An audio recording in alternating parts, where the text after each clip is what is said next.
What's up, you guys? Mr. Matt here. So, this video is for my third graders. Before we get started, I just want to let you guys know that I really miss you guys, and I hope you guys are staying safe and healthy, and I cannot wait to see you guys back in school. I'm literally counting down the days till I get to see you guys again.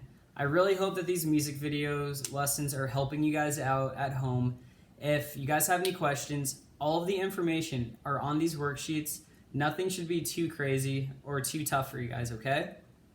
So what I'm going to do is I'm going to go through both of these worksheets with you guys that you guys are supposed to complete at home and just give you a quick overview, read the instructions out, and go over the questions with you guys so you guys will be able to complete this maybe a little bit easier. Okay, so this is for my third graders. The first worksheet that you guys have is the history of hip hop. And the second worksheet that you guys need to fill out is called Reading Music. And it looks like this, okay? So I'm going to get started with the history of hip hop. So I'm going to read the passage below to you guys, and then I'm going to read out the questions, and what I want you guys to do at home is fill this out. Okay, getting started. The history of hip hop. It is said that hip hop music was born at a birthday party in the Bronx, New York.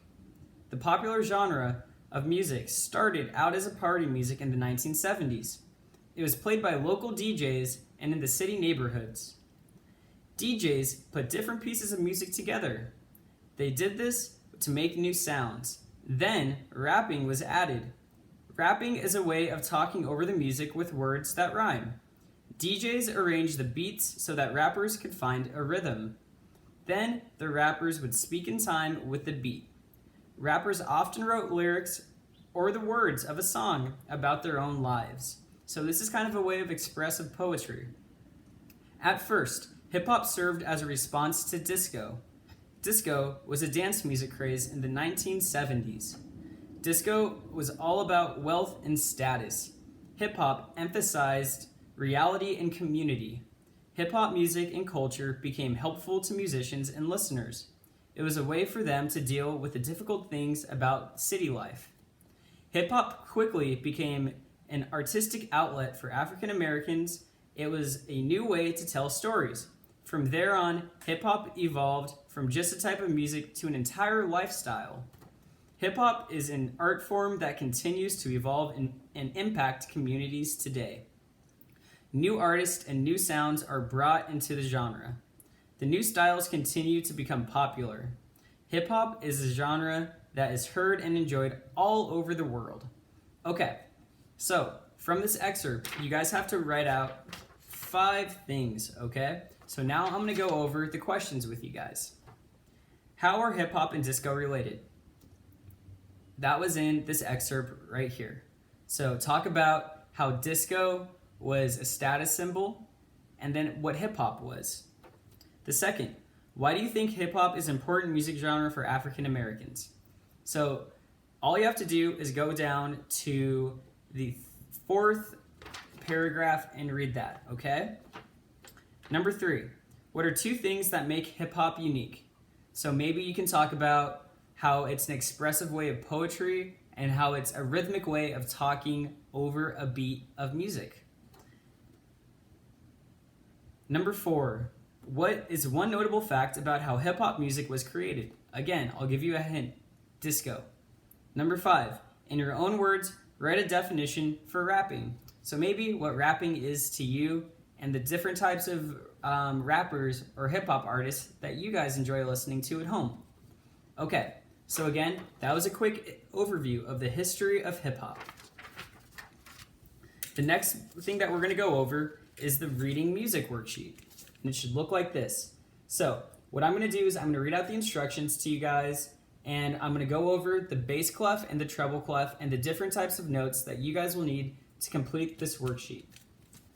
Okay, the treble clef above are higher sounding notes, and the bass clef below are the lower sounding notes. Some instruments like the violin, flute, and clarinet only play on the treble clef. Other instruments like cellos and tubas only play on the bass clef. Instruments like the piano use both clefs. The right hand plays the treble clef, and the left hand plays the bass clef. Okay, so above, right here, This is a treble clef. These are the higher sounding notes. This is a bass clef, and these are the lower sounding notes. With the bass clef, one quick way that you guys can kind of remember that this is a bass clef and this is a treble clef is the bass clef kind of looks like an upside down sad face. Okay, now for the instructions. Label the following notes and number how many counts each note is worth. So what I did for you guys was I already wrote out 4 of these so that you guys can see how I did it, and then you guys can do the same thing at home. Okay, so we are on our treble clef right now, and what you guys are going to do is you guys are going to go down to the first note. So this note right here is called a what? That's right, it's a quarter note. You have to know that quarter notes get 1 beat, half notes get 2 beats, and whole notes get 4 beats. And you guys are going to write a number 1 because it gets 1 beat, and you also have to write the note name. So I wrote E. The way I did that was I went up to my treble clef and I looked on the first line where it says E. My second note that I did was a half note. A half note gets 2 beats, so I wrote a number 2, and I went to my second space to find out my note name right here. That's right, it's an A. So I wrote 2A. Moving below, this guy right here is the first note in the treble clef section. This is a C. Even though there's a line in the middle, it's still a whole note because there's no stem on the actual note itself. So I wrote 4C. The last one that I did was on the first space of the treble clef, so I went over to my first space, and that's right, it's an F. So I wrote an F, and then I wrote a number 2 because it is also a half note. So I really hope that this helps you guys. If you have any questions, please read each of these sections very carefully, and I promise you all the information is right there in front of you. If you guys need anything, please feel free to reach out. I'm here for you guys. I really hope you guys have a great rest of the day, and please keep doing these music activities because we will be using all of this when we get back to class. All right, I'll see you guys next time.